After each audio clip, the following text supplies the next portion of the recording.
Hardy? Yes, all my apparatus is arranged, Mr. Donegan. Okay, now, like I told you, this town's a red one. A red one? A dog spot. You know, good town for business. Ain't every carry that lets magicians work the Midway. But I'm taking a chance of letting you try now you see it, now you don't see it. I appreciate that, Mr. Donegan. I wish you'd use your own pattern, though. Perhaps I can learn to do that in time. But it would greatly facilitate matters. Huh? Make things easier. Oh. If you would introduce my trick. Here's the list. Yeah, I guess I'd better look them over before I start stealing in front of them gillies. Gillies, thistlekins, townsfolk. Oh. Number 1. Changing a walking stick into thin air and producing a bouquet of flowers. Hey, you sure you can do that? It's my easiest trick. Okay. I guess I can give him some patter for that stuff. Oh, just one more thing. If this crowd out there's a cold one, give them Brown's cow, see? I don't believe I quite... Give them Brown's cow, you know. Cut the show short. Very well. I'll leave that to you. You have the running order of the trick. I'll do whatever you announce. Okay, come on, Professor. Now right through this flap and out into the back. Ladies and gentlemen. Oh, step a little closer to the platform, ladies and gentlemen. That's it. Thank you. You have just had a sample of what can be seen in its entertaining entirety on the inside of this tent, and all for the total inconsequential admission price of $1 dima, a tenth of an eighth, a tenth of a dollar. And now I'm going to present our latest headliner, Professor Hardy, the man who mystifies millions in a few of his magical moments. Step right out here, Professor. That's it. Ready? Ready.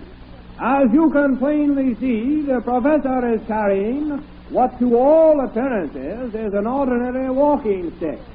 Watch closely and see, if you can, how he makes it disappear into nowhere.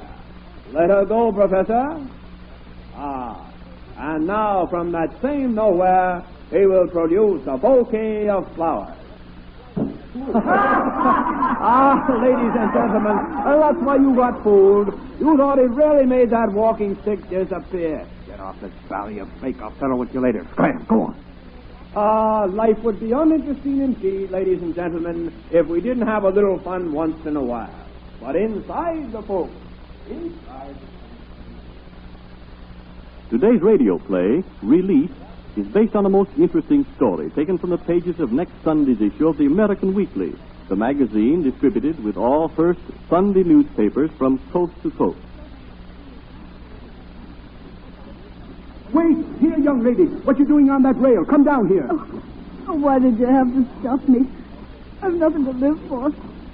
I haven't a cent or a friend in the world. Now, come over here on this bench and pull yourself together. Now. There, now. What's the trouble? Well, I left home to be an actress. Now my money's gone, and I'm too proud to go home. I'd rather die than admit I'm a failure. I know how you feel. You do? Oh, how could a deckhand on a ferry boat know how an artistic failure feels? I wasn't always a deckhand, Miss. No? Once I, too, had theatrical ambitions. You wanted to be an actor? Sort of. I was a magician, sleight of hand tricks and acted illusions. Oh, like Houdini and Thurston, you mean? Well, anyway, in the same line of work. Then why are you here? Well, you see, my greatest drawback was the fact that I couldn't keep up an interesting flow of patter while running through my tricks. Oh, that was tough. Finally, in desperation, I got a job with a traveling carnival. That is, I got a tryout. I lasted half a performance. Oh, what happened? On my very first appearance, I was so nervous, a piece of magical mechanism, which I had caused to disappear, fell out of my sleeve in front of the audience. I was promptly fired. They didn't even give you a second chance? We only get one chance in our business, Miss. One? I haven't even been given one. I wish I could help you get your chance. Believe me, if I were in a position to, I would. I'll bet you would. Say, how long would it take you to kind of brush up on your tricks? I spend all my spare time practicing for the show I'll never give. Why do you ask? You said you'd give me my chance to get on the stage if you could. Well, you can. How can I? I'm known in every agent's office as Hopeless John Hardy. Oh, no, listen. I've got an idea. You couldn't make the grade because you couldn't chatter and do the tricks. All right? You stick to the tricks and I'll do the chatter.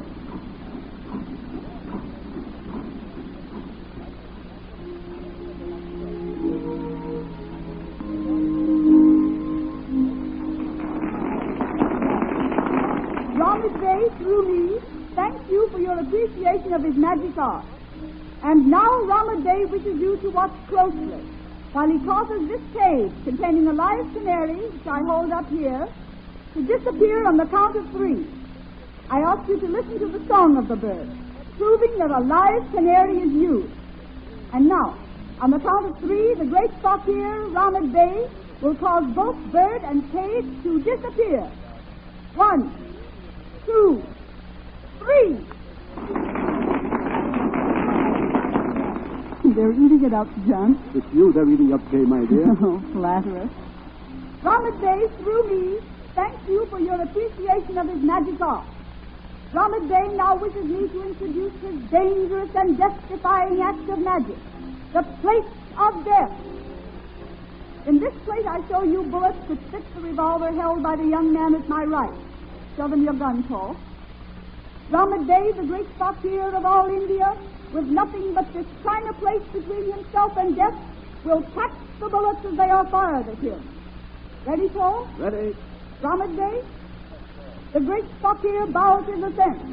Ladies and gentlemen, the plate of death.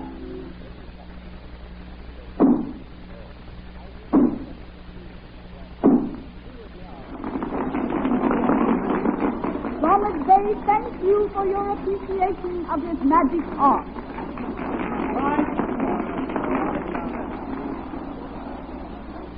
And that, my children, ends our 78th week of solid booking. Congratulations, John. Oh, you certainly have what the customers like, John. Yes, and that's you. A pretty girl can do more for an act than the greatest ability. That's been proved How has it? by what you've done for the former John Hardy. Oh, Kay, I'm not any better today than I was that unfortunate day with the carnival. Why, what do you mean? Your idea of covering my identity with this Indian robe and beard, well, you can see for yourself what it's done for me. yeah, and for me, too. I think I'll run along and hack the apparatus and props. See you at the train, folks. Fine, Paul. You sure we have enough blanks for the plate trick? I will. Say, John, wouldn't you think somebody'd get wise to the fact that real bullets would crack that plate if Paul ever fired them at you? That's the first thing a magician learns, Kay, and so should his assistant. What? Never give your audience time to think. We have to race from one trick into the next. That's the secret of our success. I apologize to the audience. 78 weeks as a magician's assistant, and I've just learned the magician's first secret. Would you like to hear his second? Of course. Step into my dressing room. Just wait until I get this darn mattress off my face. There. I wonder if a real beard is as hot as this. Why don't you take a layoff and find out? When I take a layoff, it'll be for a more important reason than raising a beard. And now, what is the second secret of the great fakir? Well, perhaps it's not a secret. Perhaps you know this already. I love you, Kay. John, Couldn't you see that all these weeks? Every day, every hour we've been together has built a flame of love in my heart for you. you've been terribly sweet and kind to me, John. We met when each had lost hope, and together we climbed out of the veil of despair into new heights of happiness, haven't we? Yes, John. You know what you saved me from. I'm doubly glad I stopped you from jumping off the ferry boat rail that night, Kay. You are? Then I was glad I'd saved a human life. And now I'm glad I've saved the life of the only one in the world who means anything to me. John, There isn't anything I wouldn't do for you, Kay. I believe that, John. At first I started out with this fakir act as a way to get back into the business. Yes, sir. But it's come to mean a great deal more than that. I can never go any farther than I have. But you can. I? Yes. And after we complete our contract, you're quitting Vaudeville. Oh, no. Yes, you're going into the legit. Oh, no, John. I belong here in the act with you. Now, don't argue, my dear. Now you can get your chance from the producers who wouldn't give it to you before. But you, John, what of you? I'll be there to spur you on, I hope. Why do you say you hope? I'll be there if you say the word. Why, of course, I shall want you there to spur me on. Then you'll marry me, Kay? John. Dear John, I know my proposal is a surprise to you and perhaps a shock. But I'm not as old as I look, my dear. Oh, John, I'm it only in isn't the that. early 40s. I love you. I'll be good to you. Why, there isn't anything I wouldn't do for you.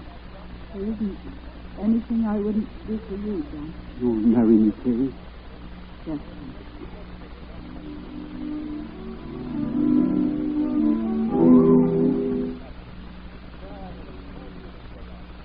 the opening performance in the next town, Paul stops Kay as she is on her way to the stage. Hey, Oh, Paul, I couldn't see you against the light. did you tell him? No, I didn't, Paul. But you were going to after we closed last week. Then you were going to tell him on the train. Why didn't you? I can't explain here. Not now, darling. Can't you wait until after the performance? I can't wait any longer, Kay. I must know why you didn't tell him we love each other and we're planning to be married. Paul, there's someone over there in the property room. I hear you. What if they do? We love each other. There's nothing to be ashamed of. Hey, you love me, don't you? You know I do, Paul. With all my heart. But I'm not going to marry you. But why? What if we... John loves me, too. He wants me to marry him. But he's too old for you. You're not going to marry him. Yes, Paul. I've promised I'll marry him. Why? In heaven's name, why? Oh, you know everything I have. Everything I am or hope to be, I owe to him. You know that. Oh, yes. I know you're obligated to him for what he's done, Kay. But that doesn't mean you've got to throw away your life, your happiness, our happiness. Let's not talk about it anymore now, dearest. We'll go on in a minute. Oh, all right. Paul. What's the matter? That's John in the property room. He just stepped under the light. Well, I suppose he's heard it. I hope so. I'm not afraid to face him. I hope he didn't. Because no matter what you say, I shall keep my promise to John.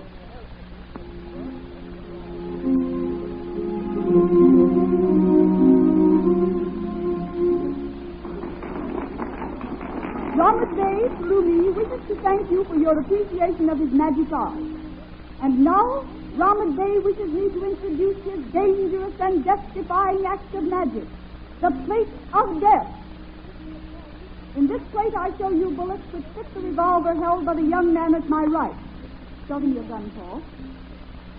What's happened to John? He seems to be gazing in his face. I don't know. Snap out of it, Kay. Robert Day, the greatest fakir of all India, with nothing but this china plate between himself and death, will catch the bullets as they are fired at him. Ready, Paul? Ready? Robert Day? John, don't look like that. The great fakir bows his assent. Ladies and gentlemen, the Plate of Death.